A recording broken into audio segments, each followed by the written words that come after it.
Oh, you should have kept me. I thought I've been listening to Stevie Wonder, and I'd have gone then, mate, if I'd not have known you were there. I was well in the.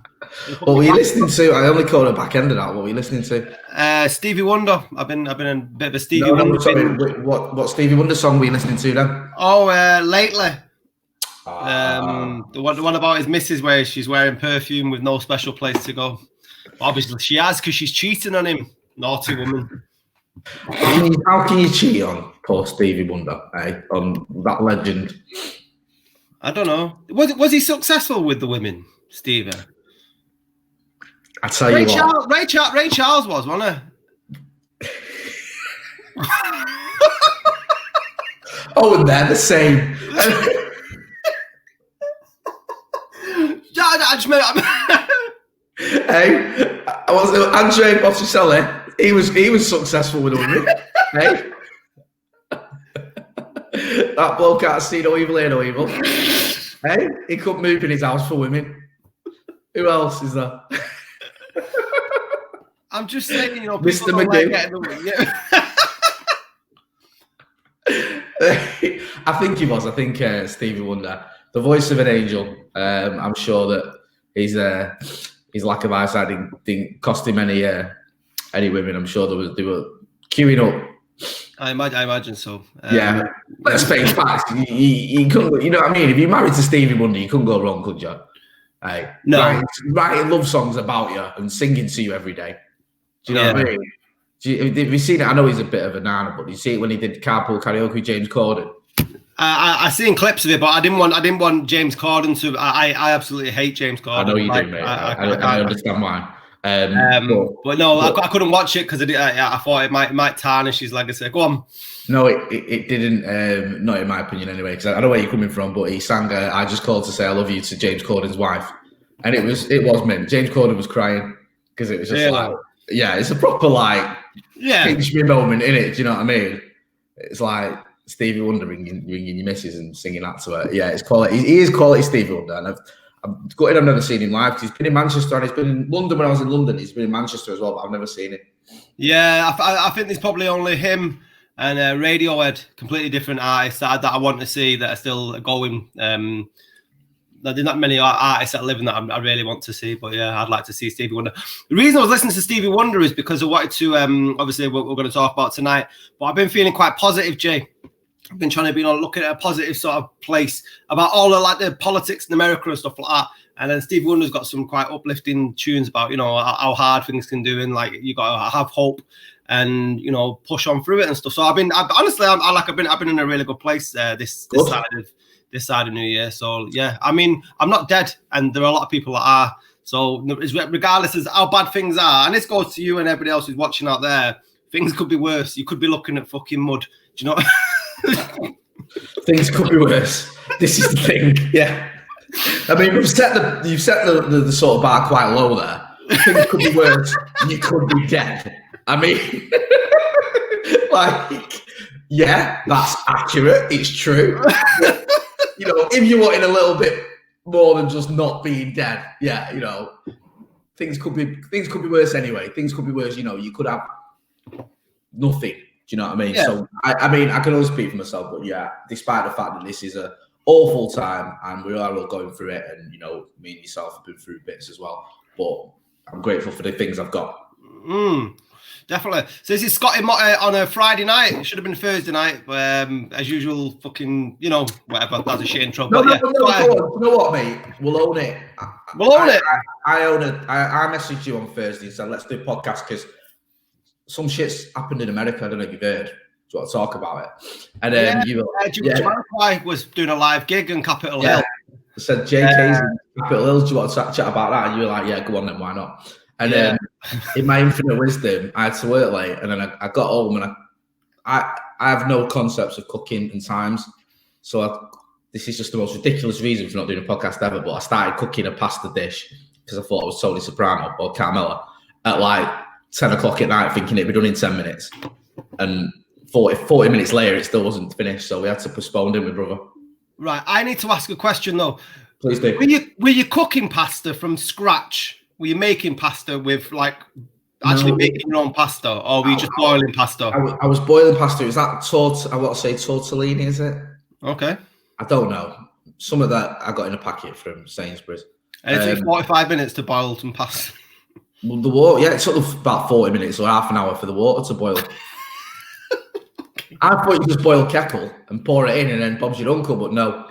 And it just wasn't happening. I thought, there's no way. By the time I've had this, it's going to be too late. No. You see what you're doing there is you're mistaking pasta for pot noodle. Other snacks are available, but if the people other awful snacks are available. Although if you are the pot noodle people, we do like them. And we are available for advertisements. Yes, just it. This could be a Bombay bad boy. Pot noodle. You wouldn't even know it's not spaghetti bolognese. They are rank, aren't they? Yeah. I used to know a lad who used to put it on bread. What? Oh, like pot noodle butties. That's like some poverty story, that, isn't it? We've all been skinned. That's like me. Well, yes, Jay. I remember when we lived in Malia in them flats, and I remember going into, going into your room, your den. And just for a bit of context, we used to live in this sort of complex in Malia, and it was just where all the Panorama. Villa Panorama, and it had like a nice overlook over Gomorrah, where all the seedy shit happened at night. And in the evening, we had our own villa for all the workers. And then Jay lived in one, and I lived in a different room. And I remember going to yours one morning, and you were actually eating cereal out of the bag with a spoon. That sounds like a pretty gourmet meal for me there in Malia. Yeah. Do you know what the worst part about that was? We lived there. It was up in the mountain, wasn't it? You're right. It was up in the mountain.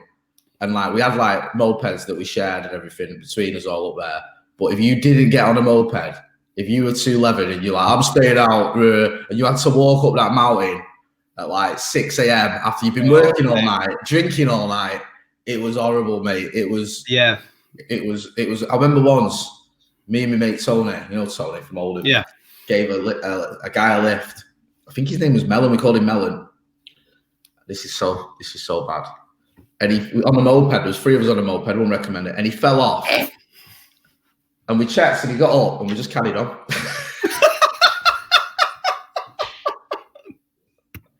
Oh, it's all right. He's all, he's walking, he'll be fine. Keep going. Mate, good times. Yeah. Let's talk about what's been happening in America then, because I'm sure everybody's seen the footage on social media and the news, and it just seemed like dystopian. It, like you called it, brother. You said the other week it was going to be. He's got 14 days left. I don't think the worst has happened yet, and here we are, and we've got right wingers or MAGA hats and fucking shaman leaders, and it was just absolutely fucking mental. I just can't.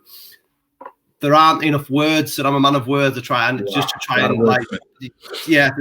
and put it into any sort of structure, any sanity. It was just, I don't know where you want to start. And then, we start from the beginning. There's been, ever since Trump lost the election, we did our election night live, and at one point it looked like he was going to win. You remember, about 2:00 in the morning UK time. Yep. I kept using the bookies odds as a sort of barometer of where we were at. And at one point, Joe Biden was 12-1. And Trump, I think, was 3-1 on. So it was like, that's like United being 2-0 up against Watford at home. It's like, this looks pretty nailed on. And then things began to change because of the mail-in ballots. All this sort of results came in, and this is relevant, so bear with me. All these results came in that shifted it because there've been so many mail-in ballots because of the COVID coronavirus. And Joe Biden had told everyone, the Democratic supporters, mail in your ballots. You don't have to go, you don't have to queue. And a lot of them prefer to mail in, where a lot of Republicans who didn't believe in the virus and didn't care went in person. So all these mail-in ballots that were counted last, the vast majority of them were Democrat. So they swung it in many states for Biden. So it's like important swing states like Pennsylvania, Wisconsin, Arizona, Georgia. These were states that Trump had won the last election. And this time he was winning them. And then all of a sudden these votes come in and he loses. He loses them and he loses the election. So he starts coming out with this nonsense that the votes that came in weren't valid. It was rigged. It was an illegal election.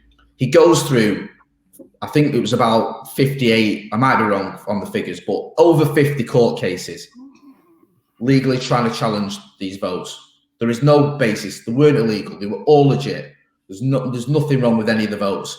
And a lot of the courts are presided over by Republicans, by judges appointed by Trump, and even they can't find anything wrong with it. The vote was legit.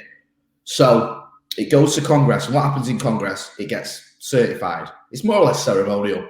The Electoral College have voted, it's certified.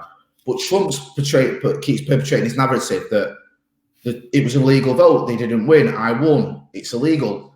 On the day that the votes will be certified, he goes to the Capitol. He's arranged this meeting, this rally. And he's more or less coming out with rhetoric about, fight and don't have it. And let's go to the Capitol and let's fight this result. His supporters, all the MAGA people you've spoken about, and the Shaman and all the Jamiroquai lookalikes and all these other idiots, storm the Capitol, storm Congress, storm the state, Senate, House, whatever. Violently, obviously. There's 5 deaths, I think, so far in total, including a police officer.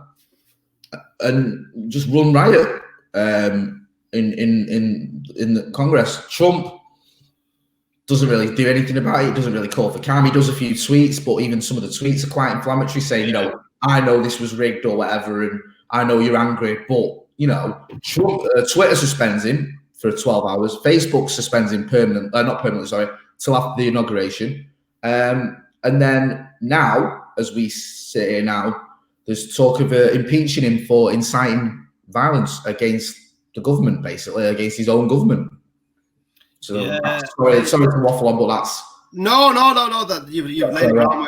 It's just there's loads to go at it. But one of the things I find massively fearful is that I think it was today he came out with not an apology, sort of saying that it was wrong to do that, and he was downplaying his part in it and saying the people who actually stormed Capitol Hill and the people that some of the interviews with the MAGA lot. They just look fucking hysterical. There was one woman who said, like, they wouldn't let me in. I got maced in the eyes. And she said, why are you upset? Well, this is the revolution. We're having a revolution. I was like, what the fuck? And because he's sort of distanced himself now, and all a lot of that is it QAnon and a lot of the MAGA stuff.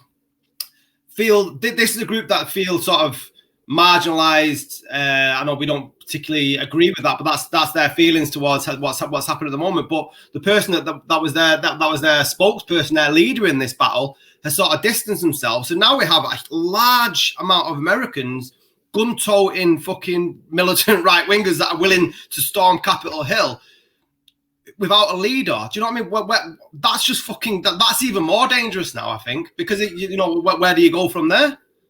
Well, you're right, but I don't think he's distanced himself enough from it, to be honest with you, Scotty, because I know where you're coming from. But, at the time recording 8 hours ago, he tweeted this. The 75 million great American patriots who voted for me, America First capitals, and Make America Great Again capitals, will have a giant voice, capitals, long into the future. They will not be disrespected or treated unfairly in any way, shape or form. And I think what's happened here is we've seen this with some of those protests you're talking about. We saw Senator Lindsey Graham getting attacked. We saw verbally attacked at the airport. And I've got a lot of sympathy for him, to be honest with you, because he's been one of Trump's enablers. A lot of these people feel that Trump's been betrayed by the senators, by the congressmen, because some senators like Ted Cruz, like Josh Hawley, were going along with this idea that he had lost the election unfairly. I think there was 130 congresswomen or men who were going to go along with it as well, which is scary. This has sort of led to this idea amongst all these MAGA lot that there is something shady going on, and that Trump's almost been betrayed by some of his own government. And I think that's the real dangerous thing, because I know what you're saying, like they're saying they haven't got a leader, but I still feel like these people feel empowered. I still feel like they feel like they've done nothing wrong. And I feel like because he's not really come out in a strong enough way and said, I lost the election. I know he said there'll be a new president. He said that. He said there'll be a transition on the 20th. I don't think he's come out enough and said, you know what, I lost the election fairly and squarely. What went on was wrong. Joe Biden's going to be the next president. We need to keep, have a voice, but work with him or whatever. He's not going to say anything like that. I think that's part of the problem. Yeah, I mean, there's no way he's going to. That's like. That's backtracking. That's never. He's not going to reverse back down that road that he's already paved with shit that he's got people marching down towards Capitol Hill. That isn't going to happen anytime soon. We're now 13 days away from the inauguration, and he said that he's not going to attend. Is that going to be the first time that a sitting president's not attended the inauguration of a new president? It's a very good question. That I'm not entirely sure. I know that even the most bitterest of elections, usually there's a smooth transition. You go back to 2000 when Al Gore lost the election by 530 odd votes, was it? And the Supreme Court ruled against the recount. And Al Gore, as the vice president, had to certify George W. Bush's election, and he did. Joe Biden certified Donald Trump's election in 2016 because he was the vice president.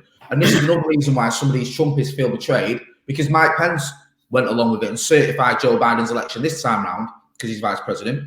Not because he betrayed Trump, but because Trump lost. Yeah. Biden won. It's that fucking simple. And, a lot of Republicans, a lot of senators and Congress people, the violence, they were scared and everything that's gone on, they're upset and they're angry at Trump. And a lot of them as well are angry at the way Trump's treated Mike Pence, because Trump made it sound like Mike Pence could stop this election happening, and he couldn't, and sort of threw him under the bus. And now, even though, as you just said, there's 13 or 12 days till the inauguration, there's talks of impeachment, and those impeachment proceedings started on Monday, and there may even be enough votes to get that fast-tracked through to the Senate, so it starts in Congress.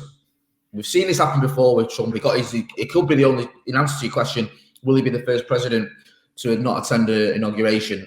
Obviously, from presidents that have been alive when inaugurations happen or whatever. I'm not sure, but he will be the first president to be impeached twice if this goes through on Monday, which is there's a good chance it will. And then it goes to the Senate. Now, last time it went to the Senate, it got defeated in the Senate because all the Republican senators, except Mitt Romney, when this was impeachment for, was it the Russia or was it the Ukraine? Yeah, sorry. Anyway, but this time, there may be enough Republicans who say, you know what, even though there's only 12 days or by the time it comes around, it'll be 7, what damage can he do in those days? And also, does he deserve to get impeached? Has he broken the laws and the rules? And thirdly, and this is what could be the key, if he's impeached, he can't run again in 2024. And some of these Republicans will want to run for president in 2024, and they won't want to run against him. So, like Brutus and Julius Caesar, if you know your Roman history, innit? It could be a case of them stabbing him in the back, pretty much so in the Senate. What did you make of the whole? A lot of people were tweeting about it, and they were making comparisons between the Black Lives Matter movement and the protests that were happening in the summer that we covered on this podcast.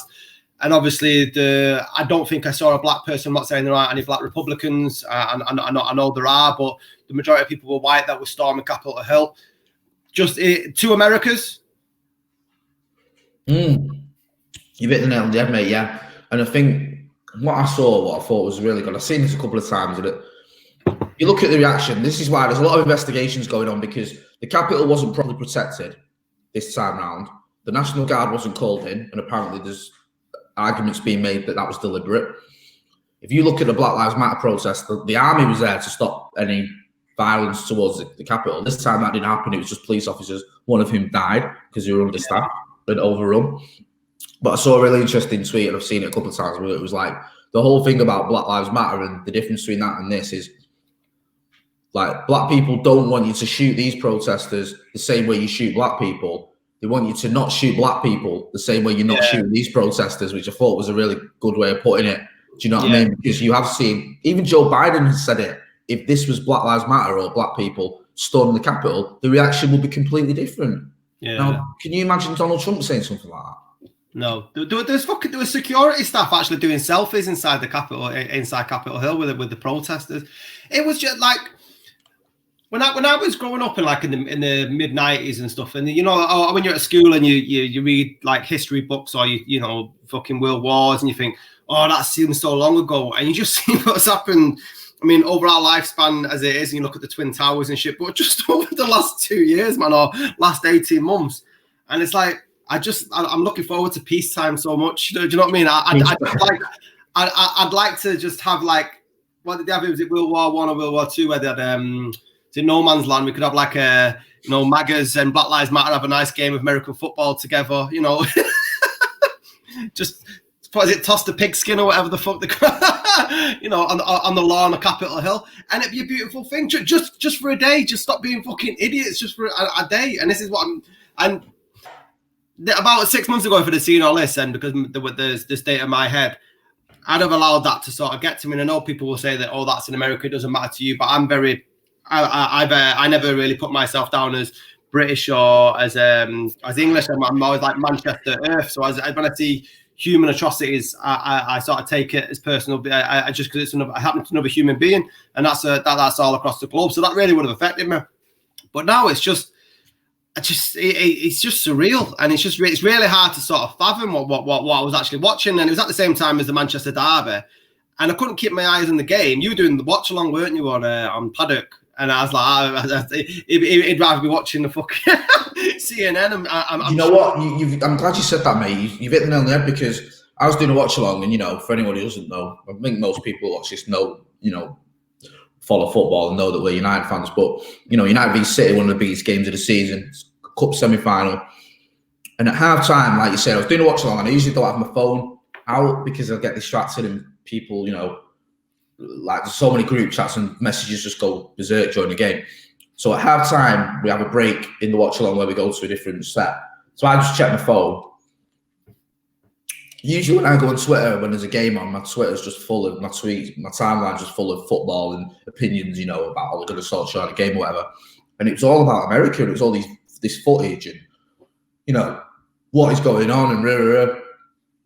And I just looked at this and I became sort of like fascinated by it, and I couldn't believe what I was seeing. I was like, do you know what I mean?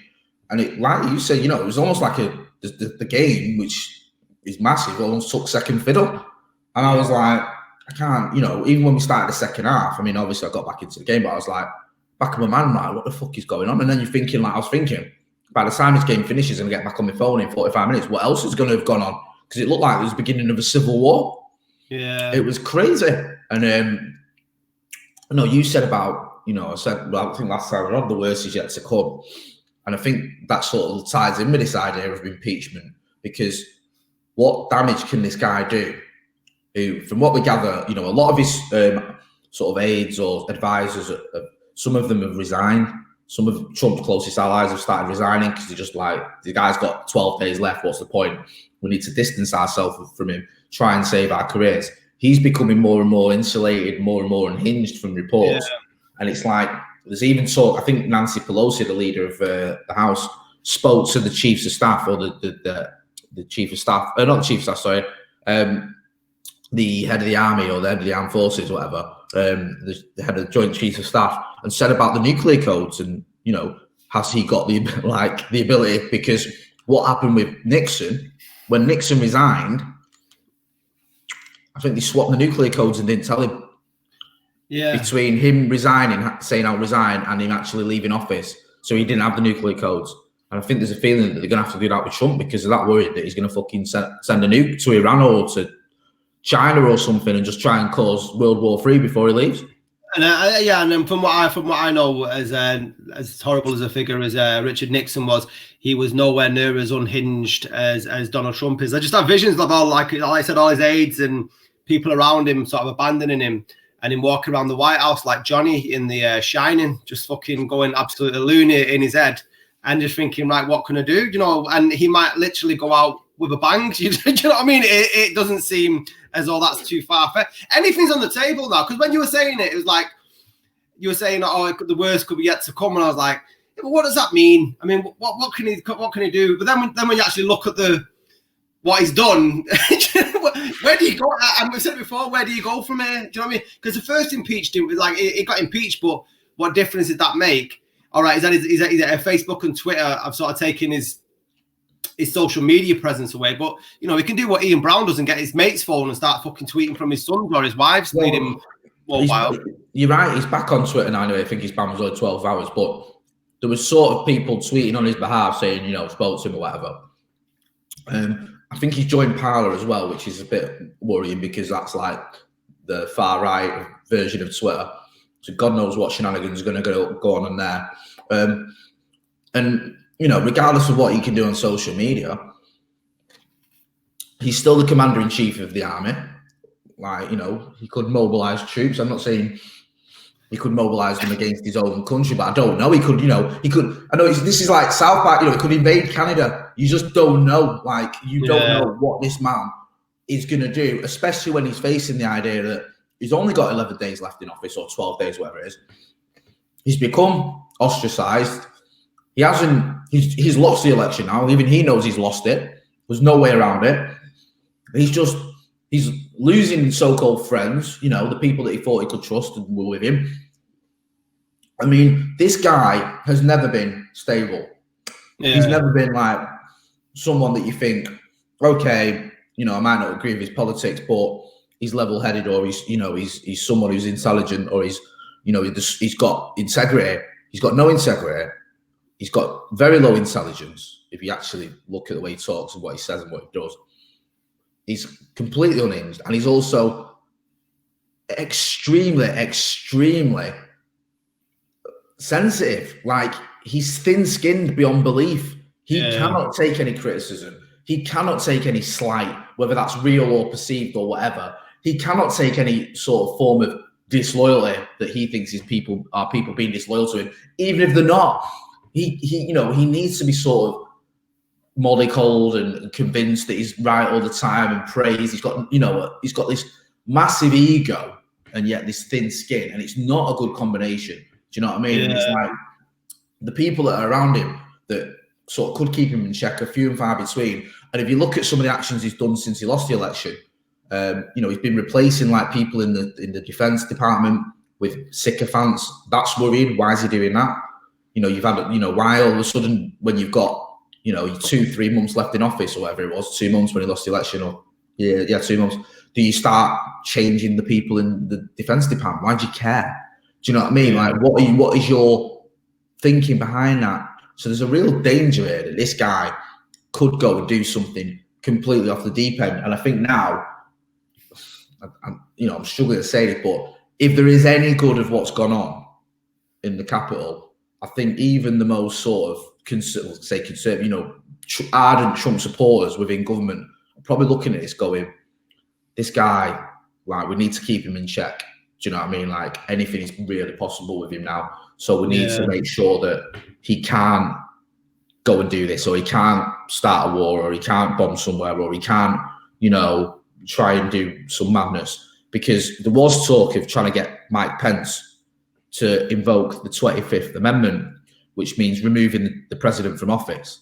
Yeah, I seen Pelosi was saying the same sort of thing. Well, we need to get rid of him now. It's far too dangerous to keep him in power for the next 12 days. I don't like the 25th Amendment will happen. Pence won't do it. He won't. But impeachment could work, but that's going to take a little bit longer. I think that could take a week or whatever. But we'll have to wait and see, because, if you're Pelosi, I mean, you got to remember a lot of these congressmen and congresswomen were there. They were in the Capitol when they thought their lives were in danger, when they thought they were going to get overrun and the building they were in was going to get, it was under siege. Yeah. Do you know what I mean? And like, you saw the images. I think they've just arrested the guy who posed on Nancy Pelosi's desk with his feet up, leaving her messages, and then nicked some of her stationery and was posing on social media with it. And this is another thing that's just amazing about all this is the vast majority of these people have been sort of blatant and flagrant about who they are. They've done videos on their own social media. Like, that's like me and you taking a live podcast whilst robbing someone. Do you know what I mean? Like, look, this is Scotty and Motti. Here we are just mugging this lady. And then going, oh my God, the police are at our door. How's this happened? because now it's like the FBI put out this thing where they're like, you know, if you've got any information, a lot of people were critical saying, why do the FBI need to ask the public? All these idiots are on camera, all these idiots are on, you know, the socials, but I think they just sort of, you know, they're not going to arrest them. They're not going to arrest them all, though, are they? I mean, I think that's a good point. I think just before we started recording, there was 13 arrests. I think 13 people charged. I'd seen. That was it. 30, yeah, which is a paltry number. I don't know if that's sort of charged well. There's much more arrests. I mean, realistically, there should be thousands of arrests. You know, a police officer was more or less beaten to death. Do you know what I mean? Like, I mean, you know, you can argue the toss about the other people that have died, that some of them were protesters. I think, you know, what's gone on there is a different story. But they stormed the Capitol. They tried to overthrow the government. They killed a police officer. This is, you know, it's what is it? Manslaughter, it's attempted coup. It's a coup, and that's a bit. I just can't. And that Laura Kusenberg on the BBC, Kusenberg, political correspondent, said there's been a few scuffles on Capitol Hill. What? She was. Yeah, I seen that. There's been a scuffle. I mean, you know, that's one way to report, isn't it? Do you know what I mean? That's like reporting the Kennedy assassination by saying Jackie Kennedy had a horrible flight home. Do you know what I mean? Like, what happened? Oh, her husband got his brains blown out, by the way. Oh, yeah, that. Do you know what I mean? It's like she's sort of missing the point there that, yeah, there's been a scuffle, but the sort of crux of it is they're attempting to overthrow the government. So I'll give her the benefit of the doubt, and I don't know what information she was working from or what she was doing with that, because it is ridiculously silly. So I'm guessing there was like, she didn't have the full facts or something, because I just can't see how anyone who, regardless of what you think of Laura Kuenssberg, and I'm not a fan by any stretch of imagination, she's a very intelligent woman, and she's too intelligent to you know, tweet. She'd know the sort of what the comeuppance of something like that. If you're tweeting that there's potentially a civil war starting in America by saying there's been a scuffle in a government building or whatever it was, or you're gonna look unbelievably stupid. So I'm guessing, I don't know, that she's had some sort of like, you know, she didn't have the full facts. She's just heard, oh, something's kicking off in the Capitol, and she's tweeted quickly, and then probably thought, shit, I've pretty underplayed that. I mean, when I was looking at the press, or a lot of the journalists who were reporting, and there were very few that sort of, I can't remember anyone that sort of referred to it as a coup, even in our national press. But just to make a comparison, when Tunisia kicked off the Arab Spring, was it 2005? Am I right now? 2000, when the Arab Spring kicked off. But I thought it was a bit later, to be honest with you. I might be wrong. Maybe it's 2000, because I think it's a 10-year anniversary of there. Maybe it's 2010. Yeah, I think, mate, the other reason I say 2011. The reason I knew it was that because I was reporting at the time. I mean, obviously not over in the Middle East, but covering it from the British point of view, from the Manchester point of view, for people that were from those countries living in Manchester, what they made of it. And I wasn't reporting that. I started reporting in 2010, so I knew it was after that. Yeah, because it was the anniversary of the day, and there was an article saying that they were trying to see if life was better in Tunisia, which was seen as the sort of starting point, one of the Arab Spring, and obviously it spread to other countries. But how that was reported was always, and this is always the case when it's sort of Middle Eastern countries and similar in like things happen in China or anywhere outside of Europe and America, they try to animalize the sort of the behavior of people and make them sound like this backward nation are acting like this and behaving like this. There was no fucking difference between the Arab Spring and people getting into Tunisia wasn't Gaddafi, was it? It was I can't remember the name of the guy who was trying to overthrow, but there was absolutely no difference in the slightest. Yeah, if you look at the rhetoric that was thrown around, because one is a large group of brown people in Africa and Northern Africa, and the others are a load of Americans. It was right-wing Americans. The rhetoric was completely different. I just found that quite interesting, the comparison. No, you make a great point, and you got to remember, like you say, it didn't start with Gaddafi, but he was part of it. The overthrow of Gaddafi was part of it, and let's not forget, these people in the Middle East, they had a lot to protest about. They did not have the sort of freedoms that we take for granted. I think the sort of they weren't, I think sort of they didn't have access to information and social media and stuff like that. They weren't able to work and act and do things that we do every day. And they felt oppressed and they rose up against it. And, they look at the way they rose up against Gaddafi is a good example because, he was a dictator for 30 years, whatever it was, or maybe longer.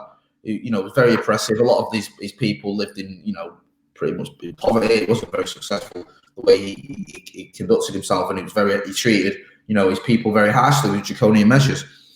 Now you go to this, we live in a democracy. There's a vote. Biden wins the election. The ones that lose the election, who aren't oppressed, they're not disenfranchised, or they're not to the point where, the second-class citizens or any of this shite. A lot of them are, I know this sounds ridiculous, but they've got like enough money to buy all these guns and travel to Washington. They've got jobs. They've got, a house and a family. They're not poverty-stricken, oppressed people. They're just spoiled brats.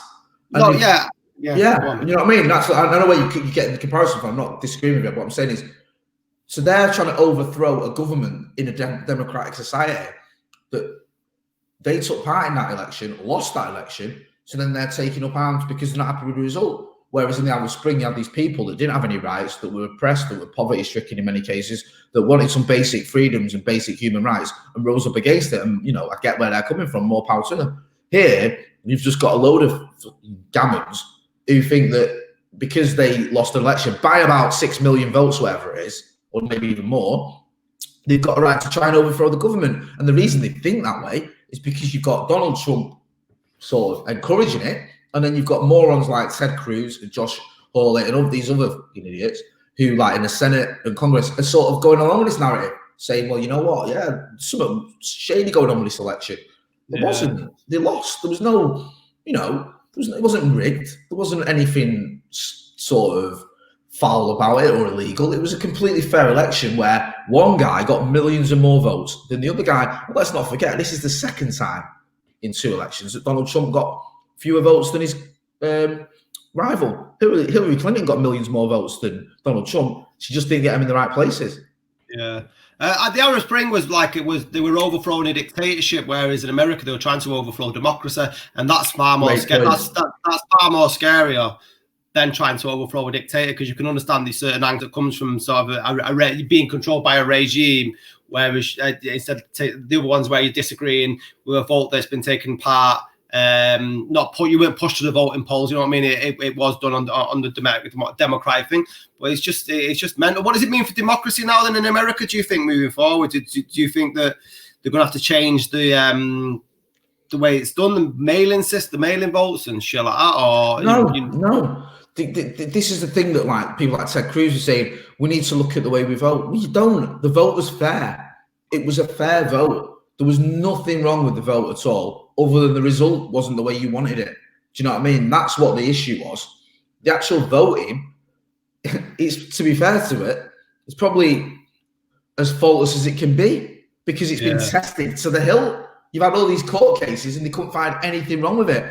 I mean, you may get 1 or 2 out of millions where, I don't know, the spoiled ballot or whatever, or the wrong address and it slips through. But, sort of 99.999999% of the vote was perfect. There was no case to answer. There was no need. This is what I think Ted Cruz was saying. We need to look at our voting system. And you don't. The voting system's fine. Like, there was that, the idiot off the Trump, is it Lynn Powell? I forget her name, who was saying that Dominion, the voting machines, were rigged by socialists and Marxists, and Dominion are now suing her for saying that, because it's completely baseless. Yeah. I think she said, was it Hugo Chavez? Was Hugo Chavez was behind it, who died 7 years ago. This is how fucking unhinged this nonsense is, Scotty. Like, oh, it's all rigged and it's a Marxist conspiracy and it's Black Lives Matter and, it's all these QAnon type conspiracy theorists and this, there's something going on and There's nothing. It's just the result wasn't what you wanted. And let's not forget, right, the reason Donald Trump lost the election isn't anything to do with rigged voting machines or anything else. The economy's gone to shit. He's not handled the pandemic. He hasn't. Do you know what I mean? Like, America's death rates are ridiculous as we speak. And during the election campaign, he barely acknowledged the pandemic. He wasn't doing anything about it. He attacked Joe Biden relentlessly on unbased, unfounded claims that no one really gives a shit about. Hunter's laptop and all this other nonsense. And that's the reason he lost the election, because he just, he's done a terrible job as president. And yes, he still had a good support. 75 million people still voted for him. But A, he had a strong base anyway. B, an incumbent president tends to get a lot of votes. It's very rare that an incumbent president loses.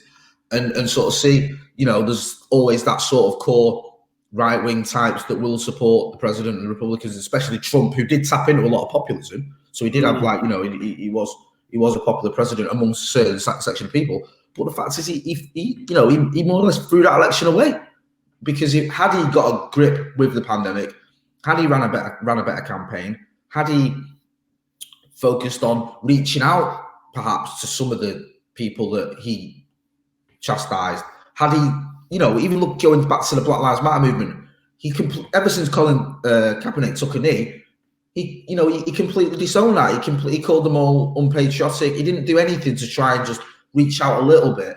And had he done that a little bit, maybe some of the voters that voted for Biden, maybe they wouldn't have even voted for Trump. They might just not have voted for Biden. Yeah, the job of the president isn't to sort of, I imagine, or anyone in power is supposed to unite people rather than sort of divide them, and that's what it was. It was just divisive, and if you didn't agree with his policies or what he was doing, then you were sort of cut by the wayside. And what he seems to have done is just, he's basically been cutting the cake so fine now that he's only got a small portion or a smaller portion to Joe Biden, and that's why he's where he is. There was someone I follow on social media, a lad we both know. I'm not going to name, but he put, I'm pretty sure he's right wing.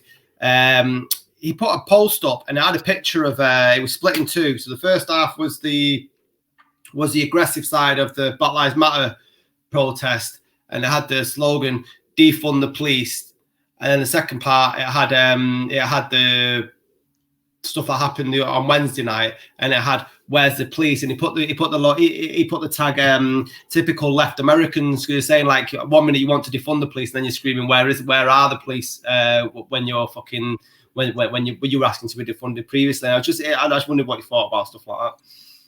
I mean, that's a very sort of flawed argument, isn't it? Because even the sort of argument about defunding the police, which I don't think it's necessarily about defunding the police. I think for me, you've got to have better police officers. They've got to be trained better. They've got to be, selected better than they are, because you're just getting too many that, even some of them have even been involved in these protests, it turns out. Some of these have got ties to white supremacy. It's like Chris Rock said, it's a job where you can't have one or two bad apples.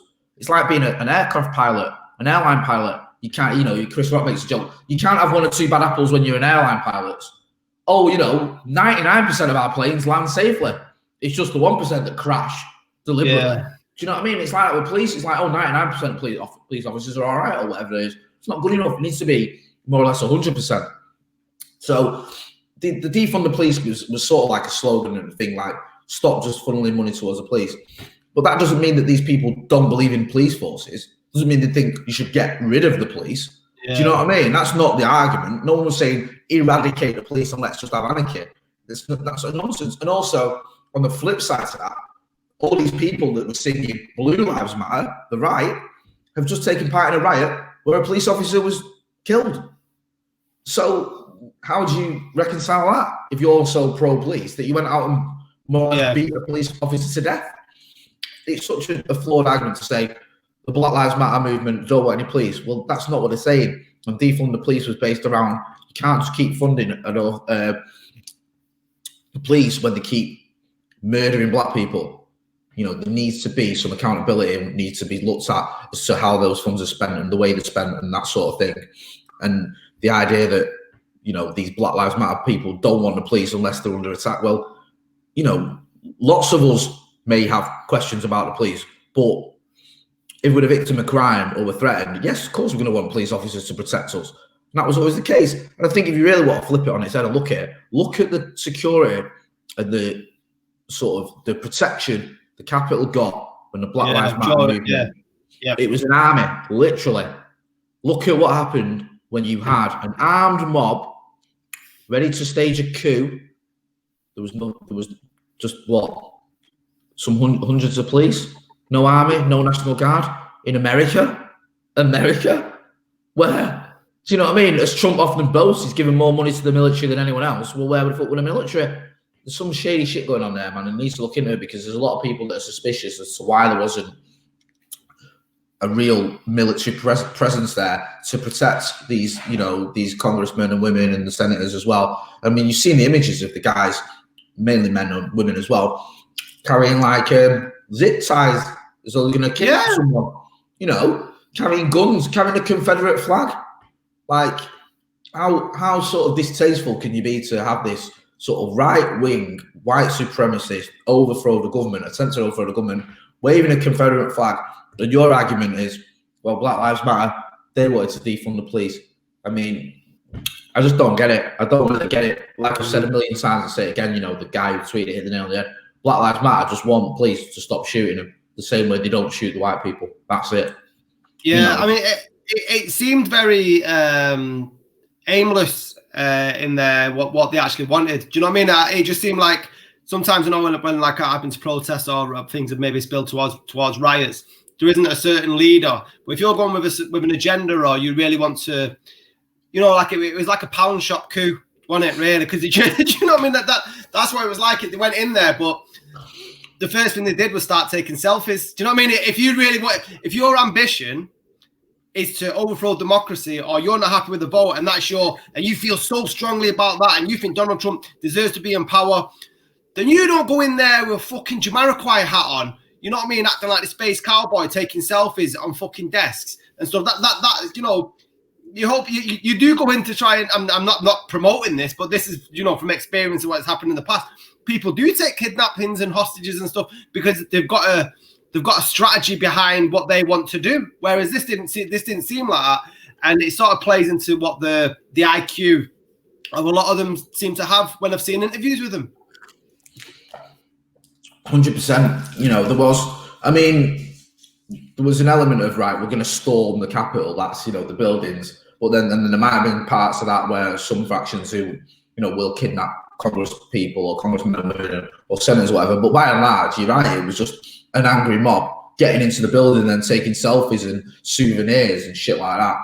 Like they were on a fucking, a tourist tour of the Capitol. Do you know what I mean? Like taking pictures and posing and stuff.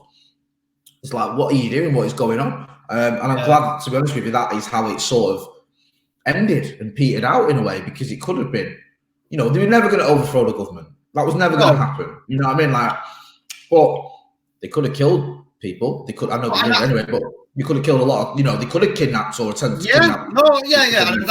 That's not to downplay. Obviously, it's a tragic loss to 5 people that got killed in it. But they didn't have any, and I think this is maybe the reason why certain members of the press aren't seeing it as a terrorist act or labeling it as a coup, is because it did seem so mindless in their inability. They didn't seem like like a militant group, so to speak. Do you know what I mean? When they went in there, and I think that sort of, because of that, it's not been seen in the similar way as, say, the Arab Spring has or anything like that. Or when you go back, have you seen the film that's on Netflix? Which, if you haven't seen it, you definitely have to. The trial of the Chicago 7 with Sacha Baron Cohen. No, I need to see that. I've not seen it. You mentioned it to me the other day. Yeah, it's absolutely, it's outstanding anyway. So the trial that these go on for holding like protests, I think it's in the 60s and stuff. But the investigation that goes into it and how far seeped it was into the military and stuff, and now they're trying to frame these people. Now, if there were anybody that had the intention of doing the sort of kidnapping or making it into a proper coup, then you'd think or hope that the FBI would be investigating and trying to take it further. But like I said, that there was the lack of the military presence on Capitol Hill, and the person who's in charge of the military was stood in a bunker not far away watching it all out play whilst it's on social media. and not doing anything else about it and calling the military in. Yet when the Black Lives Matter is happening, he wants the military. He's happy to turn the military on his own people while he goes and holds an upside down Bible in front of a church. Do you know what I mean? There is a time to get Ian Brown's out on in a situation, but just bring it back closer to home. It took a while for Boris Johnson to sort of have his say on Donald Trump's manoeuvres, and Priti Patel didn't come across particularly well as standard in her interview when she was asked about Donald Trump's actions. No, I mean, Priti Patel is one of the most distasteful and sort of thick politicians around, I think. It absolutely pains me that somehow she's ended up as Home Secretary. I can't think of anyone worse. And yeah, there's still this sort of idea that certain parts of the government are reluctant to condemn Trump, and I don't get it. The guy's leaving office in 10 days or whatever, or 12 days. You know, Biden already has this, so we say, frosty, perhaps, relationship with the government. You know, he's quite a proud Irishman in the sense, and he said that, and he's, you know, that makes him look at the British government with a sort of skeptical eye, you would say. You've got, he was Barack Obama's vice president, of course, and Boris Johnson referred to Barack Obama as this, you know, half Kenyan, which went down like a lead balloon with certain sections of what will now be Joe Biden's government. Kamala Harris, of course, being one of those people who may well end up being president as well. Let's not forget, you know, Joe Biden's a very old man. He's, you know, 4 years is a long time. So you think the main objective now for our government, especially post-Brexit, with a president who's about to take over and one who's about to leave, would be to ingratiate yourself with the one that's incoming. Yeah.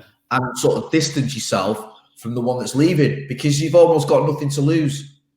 You know, it's a no-brainer. And it seems like this government, they just can't score tap-ins. They can't, no matter how obvious it is.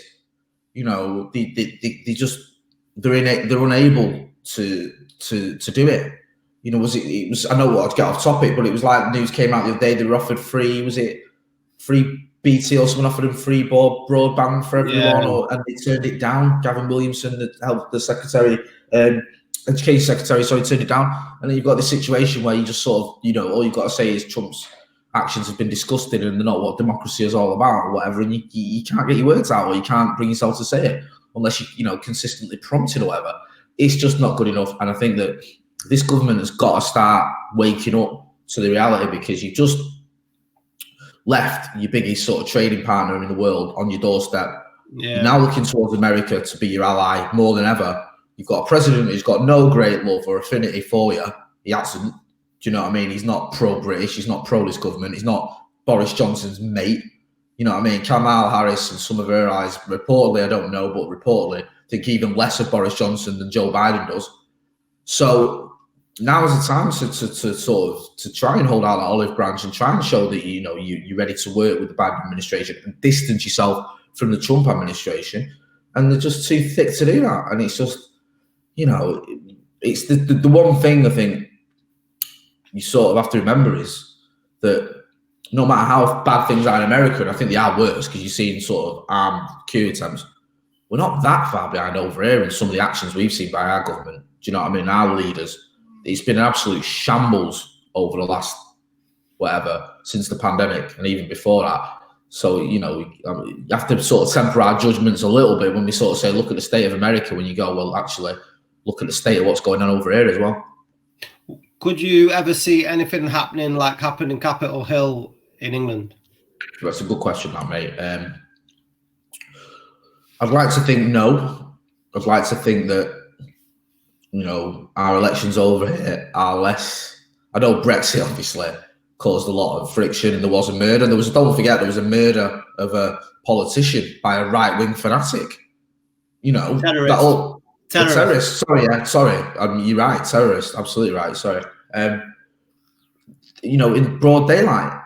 And then when her colleagues got up to speak about it in the parliaments, they were heckled. When her friend won that seat again, Tracy Babin, I think it was, she was heckled by far-right terrorists or activists or politicians, whatever you call it. People forget that. Do you know what I mean? We had a political assassination that, by certain sections of the right-wing media, was almost swept under the carpet, and that came during a Brexit campaign that was hugely divisive. No, okay, yeah, we didn't see people storming the Capitol and trying to break into Parliament and everything like that, but we've seen violence here, we've seen clashes, we've seen race riots here, so we've seen similar-ish things over here. So, in answer to the question, could it happen? Of course it could. Anything could happen. I'd like to think, and maybe I'm being a bit naive, that there's enough. I'm trying to think how I'll word this now. I'd like to think that there's enough maybe enough to stop it from happening over here. Maybe there's enough where it'd be too difficult for that to happen, whether that's, legally and the law and the way the structure of the government is. And, if someone did go off the deep end like Trump and try and get the people to rise up to overthrow the government, which is more or less what he's almost trying to do, then they'd be sort of kept in check. But I think it's a warning. And I think you look at America and you go, you know what, let's not kid ourselves that we're some fucking sort of, utopia over here, some sort of serene utopia where we all hold hands out long, because we don't. Do you know what I mean, mate? We do seem to be getting more and more fractured every single day. There's loads to carry. We could carry on, but we'll probably be back again very, very soon. Listen, if you're struggling out there, keep your head up. Like I said at the beginning of the podcast, you're not dead, so things could be a lot worse. And I know that things are shit, but just concentrate on the little things every day. Do you know what I mean? One day at a time, as alcoholics and prisoners say. Yes. Yes, we do. But until the next time, I've been Scotty. That's been Marty. Oh no, I've been Marty. We've been Scotty, and he's been Marty.